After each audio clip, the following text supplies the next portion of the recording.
हमारे ऊपर विश्वास किए, राष्ट्रवादी पार्टी के ऊपर विश्वास किए, तो राष्ट्रवादी पार्टी ने इनको वचन दिया है कि पूरी ताकत के साथ दिन रात मेहनत करके सामाजिक न्याय समिति की रिपोर्ट को लागू कराना। अभी तो हमने जोड़ लिया है, जननायक कर्पूरी ठाकुर जी के आरक्षण के सिद्धांतों पे और एवं करुणानिधि के आरक्षण के सिद्धांतों पर हम काम करेंगे, क्योंकि तब जाकर के सबको न्याय मिल पाएगा।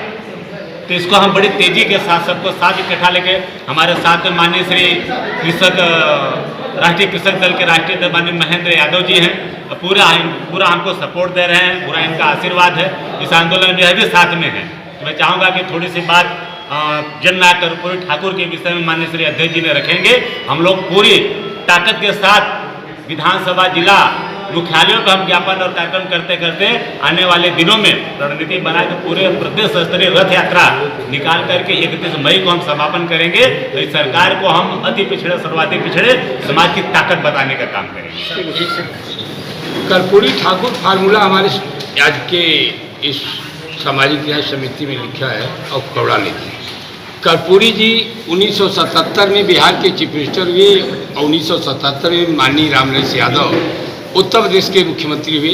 तो उत्तर प्रदेश में छेदीलाल साथी आयोग बनाए और कर्पूरी जी भी आयोग बना करके 6 माह के अंदर रिपोर्ट लेकर के उन्होंने 12% और 15% अति पिछड़ा अति दलित को उन्होंने आरक्षण प्रदान किया। ये पहला कमीशन नो कास्ट सेंसस, कोई कास्ट सेंसस नहीं हुआ तो 1931 पर भी याद चल रहे हैं हम लोग। और तब कर्पूरी ठाकुर जी ने कहा कि किस क्लास आर कम्युनिटी समूह वर्ग के लोग पढ़ते ही नहीं, पढ़ते हैं तो दर्जा 5 तक पढ़ के छोड़ देते हैं, 10 तक छोड़ देते हैं। उन समाज का प्रतिनिधित्व जाति नहीं क्लास आर कम्युनिटी शब्द का प्रयोग करके कर्पूरी ठाकुर जी ने दलित महादलित आज उत्तर प्रदेश में राष्ट्रीय पार्टी के नेतृत्व में हम लोग राष्ट्रीय कृषक दल के राष्ट्रीय अध्यक्ष की हैसियत से मांग करते हैं कि जो अब ये चक्कर आरक्षण का चला असंविधान के तहत दिया गया था, ये मौजूदा सरकार आरक्षण को जितना अधिक से अधिक भोथरा कर रही है वो करने से बाज नहीं आ रही है। तो हम लोग की मांग है कि पूरे नए तरीके से जो रिपोर्ट आई है उसको माननीय कर्पूरी ठाकुर फार्मूला के तहत, करुणानिधि फार्मूला के तहत और माननीय रामनरेश यादव जी उत्तर प्रदेश में फार्मूला लागू किया गया था, उन फार्मूलों के आधार पर तत्काल राहत हम लोग को दिया जाए ताकि इस समाज का प्रतिनिधित्व शासन में, प्रशासन में और तो और भूमधरी जमीनों में, मकान में, व्यापार में, व्यवसाय में सरकार के किन्हीं क्षेत्रों में नहीं है। आज स्थिति ये है कि हम लोग जब 50 वर्ष पूर्व से मकान घर द्वार बना करके कोई आदिवासी लगा, उत्तर प्रदेश में जमींदारी विनाश अधिनियम लागू हुआ, लागू होने के बाद जब हम लोग बना करके कायम है के बल पे चौथा खंबा है, मीडिया जो है चौथा खंबा है देश का। 25% का हक, 25% की जिम्मेदारी, 25% की ताकत आपके अंदर है।